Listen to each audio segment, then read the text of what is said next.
Hello बच्चों, चलिए प्रश्न को देखते हैं। प्रश्न है, सिग्मा आबंध पाई आबंध से प्रबल क्यों होता है। तो बच्चों हमें यहाँ पर बताना है जो सिग्मा बंध होते हैं वो पाई बंध से प्रबल क्यों होते हैं। चलिए बच्चों इस प्रश्न की मुख्य अवधारणा की बात करें। मुख्य अवधारणा, तो बच्चों बंध की प्रबलता या बंध सामर्थ्य किस पर निर्भर करता है बच्चों। बंध प्रबलता, या बच्चों हम कह सकते हैं बंध सामर्थ्य, या बंध सामर्थ्य किस पर निर्भर करता है बच्चों। अतिव्यापन की मात्रा पर। अतिव्यापन की मात्रा। और बच्चों अतिव्यापन की मात्रा किसकी अधिक होती है। अतिव्यापन की मात्रा। तो बच्चों अतिव्यापन की मात्रा की बात की जाए तो अतिव्यापन की मात्रा बच्चों किसकी अधिक होती है। अक्षीय अतिव्यापन बच्चों ज्यादा अच्छा होता है किससे, पार्श्वीय अतिव्यापन से। अक्षीय अतिव्यापन ज्यादा बढ़िया होता है, ज्यादा प्रबल होता है बच्चों किससे, पार्श्वीय अतिव्यापन से। पार्श्व अतिव्यापन। अब बच्चों अक्षीय अतिव्यापन कौन सा बंध निर्माण में काम में आता है बच्चों, सिग्मा बंध निर्माण में। जब भी सिग्मा बंध निर्माण होता है बच्चों तो कौन सा अतिव्यापन होता है, अक्षीय अतिव्यापन होता है। जबकि बच्चों बात करें पार्श्वीय अतिव्यापन की तो पार्श्वीय अतिव्यापन में कौन से बंधों का निर्माण होता है, पाई बंध बनते हैं बच्चों वहां पर। अब बात करें बच्चों यहाँ पर कक्षकों की, तो मान लीजिए बच्चों क्या है हमारे एस और एक्स, ये एस कक्षक, ये एस कक्षक।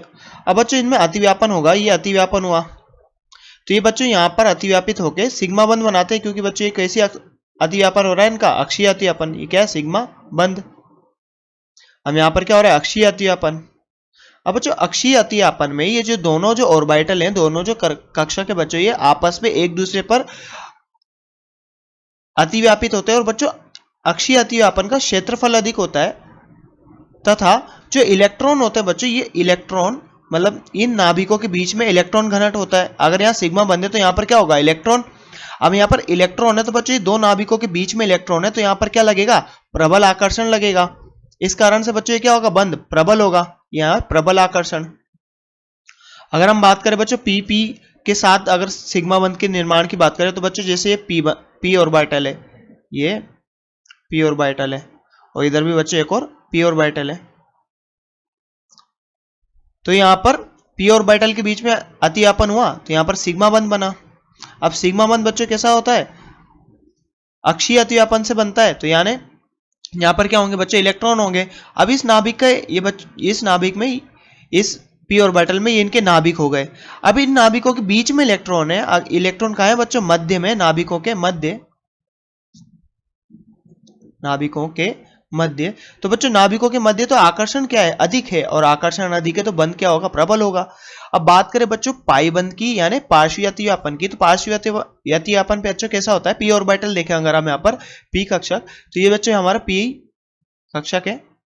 अब इनमें बच्चों पार्श्वीय अतिव्यापन होता है और ये पार्श्वीय अतिव्यापित होकर कुछ इस प्रकार। अब बच्चों अगर हम यहाँ पर देखें तो इलेक्ट्रॉन क्या है, पार्श्व में स्थित है। ये इलेक्ट्रॉन घनत्व क्या है यहाँ पर, ये पार्श्व में स्थित है बच्चों। ये इलेक्ट्रॉन घनत्व या हम बोल सकते हैं बच्चों पाई बंध, यहाँ पर पाई बंध है। अब पाई बंध है तो बच्चों यहाँ पर क्या होंगे, इलेक्ट्रॉन।